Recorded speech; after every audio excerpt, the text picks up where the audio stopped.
वो मुझे कमजोर समझता है। मेरी साख मिट्टी में मिलाने की कोशिश की उसने।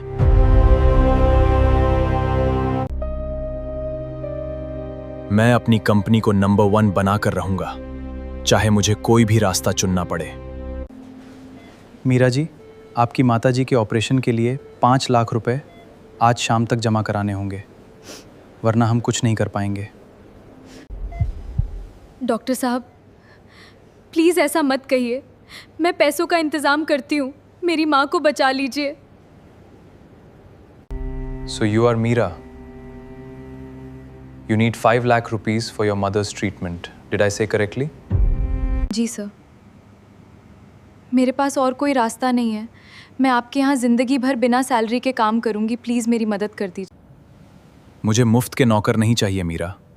मुझे एक पत्नी चाहिए, सिर्फ 6 महीने के लिए। एक कॉन्ट्रैक्ट मैरिज। क्या? शादी? लेकिन ये कोई प्यार का खेल नहीं है। मेरे दुश्मन को दिखाने के लिए मुझे एक बीवी चाहिए। हाँ कहोगी तो पैसे अभी तुम्हारे हाथ में होंगे, ना कहोगी तो तुम जा सकती हो। समय कम है तुम्हारे पास। मुझे ये शर्त मंजूर है। मेरी माँ की जान से बढ़कर मेरे लिए कुछ नहीं है। समझदार लड़की हो, याद रखना ये सिर्फ एक दिखावा है। मेरी जिंदगी में दखल देने की कोशिश मत करना। और आप भी याद रखिएगा सर, आपने सिर्फ मेरा वक्त खरीदा है, मेरी आत्मा और मेरा आत्मसम्मान नहीं। मीरा, इतने पैसे कहाँ से आए बेटा? डॉक्टर कह रहे थे कि सब इंतज़ाम हो गया। तुमने कुछ गलत तो नहीं किया ना? नहीं माँ, आप बस ठीक हो जाओ। मेरे नए बॉस बहुत अच्छे हैं, उन्होंने मुझे एडवांस सैलरी दी है। आप बिल्कुल चिंता मत करो।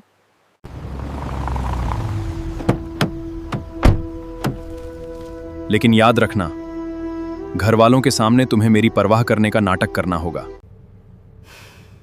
मैं अपनी शर्त की पक्की हूँ सर। नाटक बेहतरीन होगा, पर अकेले में मुझे अपनी सीमाएं याद रहेंगी।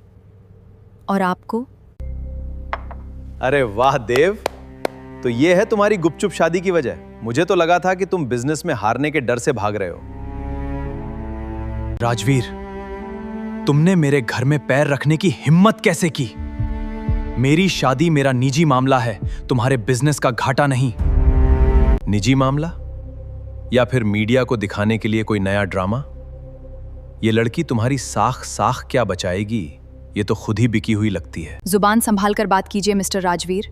मैं इस घर की बहू हूँ और देव की पत्नी। किसी की हैसियत का अंदाजा उसके कपड़ों से लगाने वाले मैं अपने पति का अपमान नहीं करने दूंगी।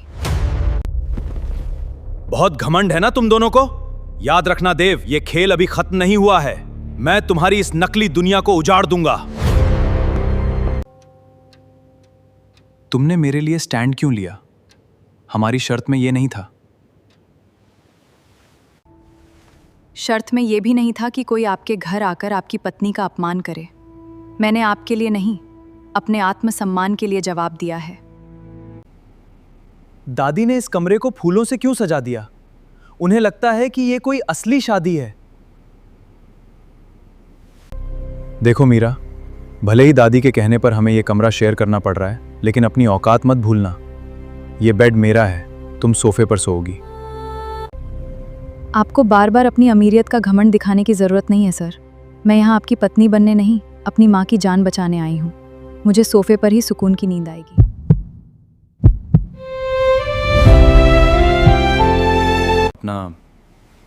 अपना ध्यान रखा करो। मेरे घर में गिरकर चोट मत लगवा लेना, वरना दादी मुझे डांटेगी।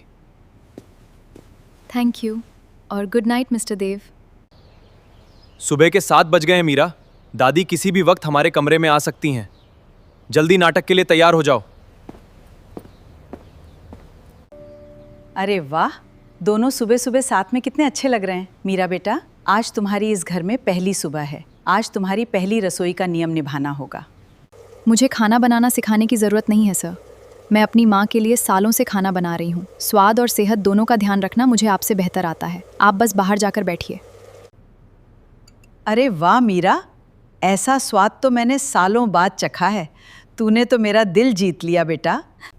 ये कंगन इस घर की बड़ी बहू का है, यानी अब से तुम्हारा है मीरा।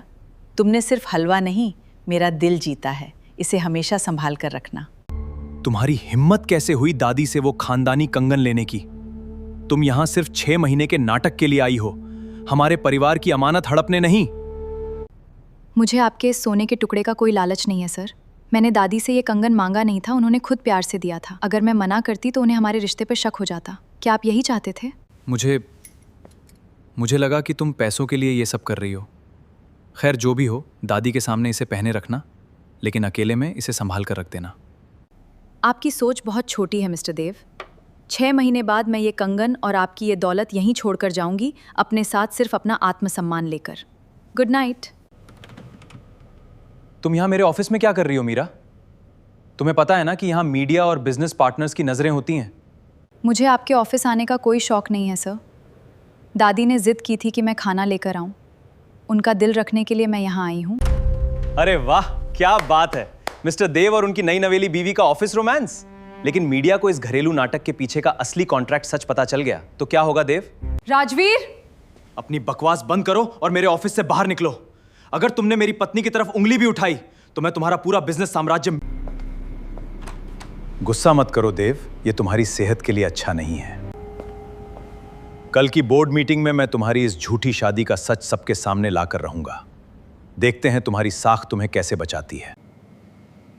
तुम अपनी हदें पार कर रहे हो। बोर्ड मेंबर्स मेरी पर्सनल लाइफ नहीं, मेरी कंपनी की परफॉर्मेंस देखने आए हैं। मिस्टर राजवीर, जो पेपर आपके हाथ में है वो सिर्फ एक पुराना ड्राफ्ट है। असली सच ये है कि देव ने अपनी 50% प्रॉपर्टी मेरे नाम ट्रांसफर करके। ये नामुमकिन है। देव ने अपनी आधी संपत्ति तुम्हारे नाम कर दी। तुम दोनों ने मिलकर मुझे फंसाया है। मैं इसे नहीं मानूंगा। तुमने आज मेरी कंपनी और मेरी साख दोनों बचा ली मीरा। मुझे उम्मीद नहीं थी कि तुम मेरे लिए इतना बड़ा कदम उठाओगी। Thank you. मीरा, आज 6 महीने पूरे हो गए, तुम्हारा कॉन्ट्रैक्ट खत्म हो चुका है, लेकिन क्या तुम सच में मुझे और इस घर को छोड़कर चली जाओगी? मैं यहाँ एक नौकरानी की तरह आई थी सर, और आपने हमेशा मुझे अपनी। अब जब मेरा दिल आपके लिए धड़कने लगा है और नहीं रह सकती, मुझे जाने दीजिए। मुझे तुम्हारी आज़ादी नहीं चाहिए मीरा। मुझे कॉन्ट्रैक्ट आज, असली शादी आज से शुरू होती है। मैं तुमसे बहुत प्यार करता हूँ, प्लीज़ मुझे छोड़ के मत जाओ। अब मैं कहीं नहीं जाऊंगी मिस्टर देव, क्योंकि आपके इस गुस्से के पीछे छुपे सच्चे दिल से मुझे भी मोहब्बत हो गई है।